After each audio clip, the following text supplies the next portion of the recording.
کیوں ہیں؟ یہ کوشچن پہلا ہے. اگر ہم حقوق جان گئے تو اس حقوق کو ہم کیسے لے سکتے ہیں؟ تو پہلا حقوق اس لیے جاننا ہے تاکہ آپ فیملی کو اور اپنے ادھر کو بیلنس کر سکیں.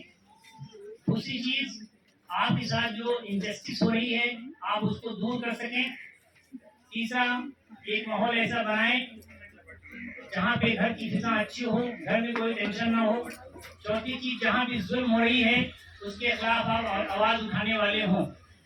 اب یہ چیزوں کو حاصل کرنے کے لیے صرف علم رکھنے سے ہمیں ہمارے حقوق نہیں مل جائیں گے. تاریخ اسلام میں 1400 سال گزر گئے ہیں. اللہ رسول نے جو شریعت ہمیں دی اس کے بعد بھی آج مسلم خاتونوں کے جو حقوق ہیں اس طرح نہیں ملے ہیں جس کا ان کو ملنا چاہیے. خاص ابھی پروگرام اسی لیے کیا گیا تھا کہ پراپرٹی کے حقوق سے مسلم جو ہے خاتونیں واقف ہوں. اس کے ساتھ ہی ساتھ ہمارے انڈین کانسٹیٹیوشن میں جو پراپرٹی کا جو حقوق ہے یا جو کانسٹیٹیوشن میں جو رائٹس دیے گئے ہیں، اسی طرح جو ہمارے اسٹیچوری رائٹس ہیں جو پارلیمنٹ نے پاس کیے ہیں، اسی طرح جو گورنمنٹ نے کیے اس رائٹ کو ہمیں جاننا. اگر ہم چاہتے ہیں ان رائٹس کو جاننا اور ان کا حقوق ادا کرنا تو 3 باتوں کی باتیں پہ کثرت کی گئی ہے. نمبر 1، ہمارے پاس علم ہونا. اگر ہم اپنے رائٹ کا استعمال کرنا چاہتے ہیں تو ہمارے پاس کیا ہونا؟ علم ہونا. دوسری چیز جو ہے ہمارے پاس ایک پازیٹیو وے ہونا کہ یس اگر ہم اس جنگ میں لڑیں گے تو واقعی ہمیں فتح ہوگی. اور تیسری چیز، جہاں بھی ہمیں سپورٹ چاہیے، ہمیں اپنے حقوق کے لیے ہمیں سپورٹ کی جہاں بھی ضرورت ہے ہمیں سپورٹ لینے کی ضرورت ہے. تو میری بہنوں، یہ ہماری بہت مقام ہے کہ ہمارا جو رائٹس ہے، یاد رکھیے اللہ نے عورت کو جو ہے کسی کے ماتحت ضرور کیا ہے لیکن اللہ نے عورت کو کسی کا غلام نہیں بنایا ہے. ہم اگر اپنے گھر میں کسی کی بات مانتے ہیں، اگر ہم کہیں آفس میں جاتے ہیں ہم خاموش رہتے ہیں، اس کا مطلب یہ نہیں ہے کہ ہمارے حقوق نہیں ہیں، ہم کسی غلام ہیں، بلکہ ہمیں ادب جو سکھایا گیا ہم اس ادب کا لحاظ رکھتے ہیں. لیکن اگر ہمارے خلاف ایسی کوئی چیز ہو رہی جو ظلم ہو رہا ہے تو بے شک ہم اس کو لے کے اور لینے کی ہم پوری کوشش کریں گے. یہاں پہ جو کچھ کمپٹیشن ہوا اس لیے نہیں ہوا کہ آپ اس کو سنیں اس کے بعد چلے جائیں، بلکہ آپ کو ہر لائن کا حقوق بتایا گیا ہے.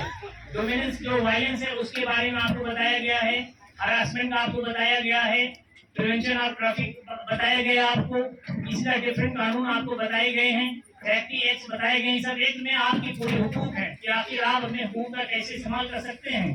کچھ حقوق ہے جو پریکٹیکلی عورتیں استعمال نہیں کرتی، جیسے کہ بتایا گیا ہے کہ کسی بھی عورت کو سورج ڈوبنے کے بعد اور سورج نکلنے سے پہلے پولیس اریسٹ نہیں کر سکتی. اسی طرح کسی بھی عورت کو پولیس جانکاری یا انکوائری کے لیے پولیس تھانے نہیں بلا سکتی. اسی طرح کسی بھی عورت کو اگر کوئی چیکنگ کی جائے گی تو اس کے لیے ایک لیڈی آفیسر ہونی چاہیے. اگر کوئی عورت اپنی مصیبت پریشانی میں اس کے ساتھ کوئی بدسلوکی کی گئی ہے تو اس کا میڈیکل ایگزام لینے والی بھی ایک عورت ہوگی. اگر کوئی عورت اپنا کوئی اسٹیٹمنٹ مجسٹریٹ کے سامنے دینا چاہتی ہے تو اس وقت مجسٹریٹ سامنے کسی دوسرے آدمی کی ضرورت نہیں، وہ تنہائی میں اپنا اسٹیٹمنٹ دے سکتی ہے. اس طرح کوئی عورت اگر کوئی پولیس والا FIR لکھ رہا ہے اور ان کو FIR سمجھ میں نہیں آ رہی کہ FIR میں کیا کمپلین ہے تو اس عورت سے زور زبردستی نہیں کی جا سکتی. اسی طرح اگر کسی عورت کے ساتھ بدسلوکی کی گئی ہے تو اس کا میڈیکل ایگزامینیشن ہونا ہے. اگر وہ 18 سال کے اوپر ہے تو اس کا کنسنٹ، اس کی منظوری ضروری ہے. اگر وہ 18 سال سے نیچے ہے تو اس کے پیرنٹس کی منظوری ضروری ہے. یہ کچھ قانون ہیں جو ہمیں جاننے کی ضرورت ہے. اسی طرح جو بہت سے قانون جو شریعت نے بتائے ہیں اور شریعت میں جو اسلام میں عورتوں کا ایک حصہ بھی ہے، جیسے پراپرٹی کا حصہ میں آپ کو بتایا، اللہ میں کیسے پراپرٹی کا حصہ بانٹا جاتا ہے اس کے بارے میں بتایا. تو آپ لوگوں سے گزارش ہے یہ جو ہمارے پاس پاورز ہیں، جو ہمارے اختیار ہیں، اس کو ہمیں سمجھنے کی کوشش کریں اور نیوز کمیٹی کا آپ ساتھ دیں.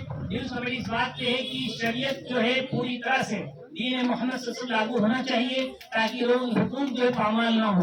ہم اللہ کی زمین پہ آئے ہیں تاکہ کسی کے حقوق نہ چھینے جائیں.